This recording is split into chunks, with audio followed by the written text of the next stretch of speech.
Hello viewers, welcome back to the channel. ఇవాల్టి వీడియోలో మనం డ్యూరింగ్ ప్రెగ్నెన్సీలో బ్రీతింగ్ డిఫికల్టీ వచ్చినప్పుడు ఎలాంటి జాగ్రత్తలు తీసుకోవాలి, అసలు బ్రీతింగ్ డిఫికల్టీ ఎందుకు వస్తుంది, ఎలాంటి సమయంలో డాక్టర్ని సంప్రదించాలి అనే అంశాలన్నీ కూడా ఈ వీడియోలో మనం కంప్లీట్గా తెలుసుకుందాం. మరి వీడియోలోకి వెళ్ళే ముందు ఎవరైతే మన ఛానల్ని ఫస్ట్ టైం చూస్తున్నారో సబ్స్క్రైబ్ చేసుకోండి. అలాగే పక్కనే ఉండే బెల్ ఐకాన్ని యాక్టివేట్ చేసుకున్నట్లయితే నేను చేసే ప్రతి ఒక్క యూస్ఫుల్ వీడియో మీకు నోటిఫికేషన్ రావడం జరుగుతుంది. ఎక్కడ కూడా మీరు మిస్ కాకుండా చూసుకోవచ్చు. మరి డ్యూరింగ్ ప్రెగ్నెన్సీలో ఏదో ఒక హార్మోనల్స్ చేంజెస్ జరగటం అందరికీ తెలిసిన విషయమే. డ్యూరింగ్ హార్మోనల్ చేంజెస్ వల్ల ఏదర్ బేబీలో కావచ్చు, తల్లిలో కావచ్చు, కొన్ని లక్షణాలు కలగటం గమనిస్తున్నాం.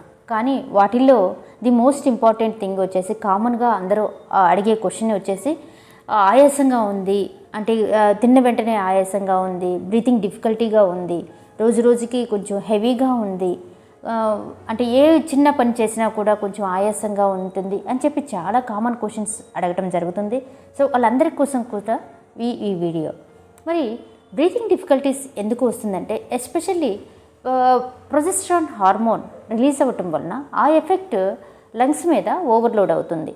అంతేకాకుండా బేబీ యొక్క బ్లడ్ డిమాండ్ని ఇంక్రీజ్ చేసే అవకాశాలు ఉన్నాయి. కాబట్టి ఈ ప్రొజెస్ట్రాన్ హార్మోన్ వల్ల ఆక్సిజన్ డిమాండ్ ఎప్పుడైతే పెరుగుతుందో ఆటోమేటిక్గా మదర్కి బ్రీతింగ్ డిఫికల్టీ అంటే చాలదనమాట. ఆక్సిజన్ SpO2 సాచురేషన్స్ అనేవి లెవెల్స్ పడిపోవటం గమనిస్తూ ఉంటాము. ఆక్సిజన్ డిమాండ్ ఎప్పుడైతే ఉంటుందో ఆటోమేటిక్గా SpO2 లెవెల్స్ అనేవి అంటే సాచురేషన్స్ అంటే ఆక్సిజన్ డిమాండ్ అనేది తగ్గిపోతుంది అనమాట.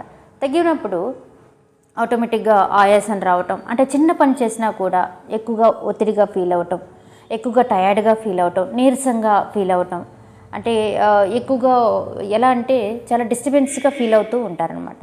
సో ఇది బికాస్ ఆఫ్ హార్మోనల్ చేంజెస్ వల్ల జరిగేది.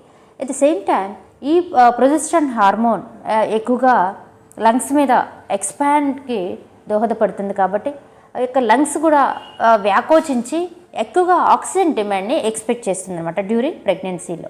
సో ఆ సమయంలో కూడా మదర్కి ఎక్కువగా అంటే బ్రీతింగ్ డిఫికల్టీస్ రావటం గమనించవచ్చు. సో ఎప్పుడైతే ఈ విధంగా ఉంటుందో ఆక్సిజన్ డిమాండ్ అనేది తల్లికి కావాల్సి వస్తుంది అనమాట. ఆ సమయంలో బేబీకి కూడా ఆక్సిజన్ సప్లై కావాలి. కాబట్టి మదర్ గెట్స్ ఎక్కువగా ఆయాసపడటం అలా జరుగుతుంది.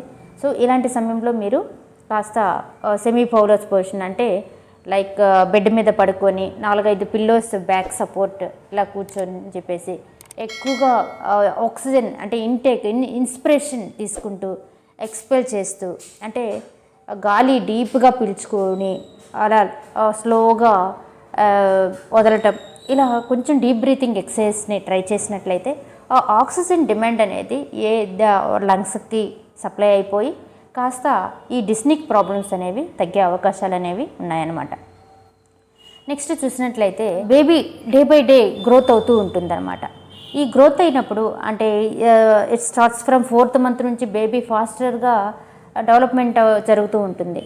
సో ఈ డెవలప్మెంట్ జరిగినప్పుడు ఏమవుతుందంటే ఈ యొక్క గర్భాశయం కూడా వ్యాకోచించి సరౌండింగ్లో ఉండే ఆర్గాన్స్ మీద ఒత్తిడి అనేది కలుగుతుంది. లైక్ లంగ్స్ కావచ్చు, పక్కనుండే బ్లాడర్ కావచ్చు, ఈ యొక్క సరౌండింగ్లో ఉండే ఆర్గాన్స్ అన్నీ కొంచెం ప్రెషర్ అయిపోయి ఆక్సిజన్ డిమాండ్ అంటే they are expecting more oxygen supply.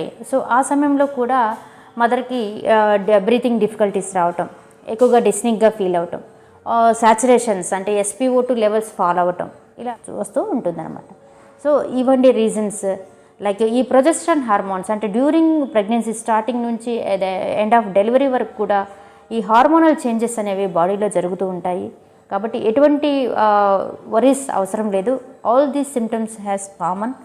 కాబట్టి ఏదైనా కూడా కాస్త సివియర్గా అనిపించినట్లయితే అంటే ఎక్కువగా బ్రీతింగ్ డిఫికల్టీ రావటం, చెప్పిన టిప్స్ని అంటే పౌలస్ పొజిషన్స్లో మెయింటైన్ చేయటం, డీప్ బ్రీతింగ్ ఎక్సర్సైజ్ చేయటం ఇలా చేసినప్పటికీ మీకు ఆ యొక్క ఆక్సిజన్ డిమాండ్ అంటే డిస్నిక్ ఫీలింగ్ తగ్గలేదు అనిపిస్తే, ఆయాసం తగ్గలేదు అనిపిస్తే ఇమీడియట్గా కన్సర్న్ డాక్టర్కి దగ్గరికి కన్సల్ట్ చేసి తగిన జాగ్రత్తలు తీసుకొని ఐదర్ ఆక్సిజన్ సప్లై కావాలంటే O2 త్రూ మాస్క్ ద్వారా ఆక్సిజన్ అందిస్తారు.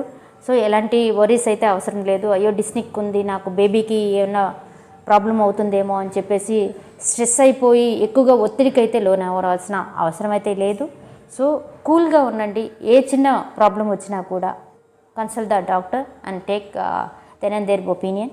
సో ఎలాంటి ఇబ్బంది లేదు, ఎలాంటి వర్రీస్ అయితే లేదు. ఇవ్వండి డ్యూరింగ్ ప్రెగ్నెన్సీలో ఎందుకు బ్రీతింగ్ డిఫికల్టీస్ వస్తాయి అనే విషయం చూశారు కదా. మరి ఈ టాపిక్ మీద మీకు లైక్ అనిపిస్తే ఖచ్చితంగా ఛానల్ని ఫాలో చేయండి, సబ్స్క్రైబ్ చేయండి. అలాగే ఈ టాపిక్ మీద ఏదైనా క్వరీస్, డౌట్స్ ఉన్నా కూడా కామెంట్ సెక్షన్లో తెలియచేయండి. Thank you for watching this video.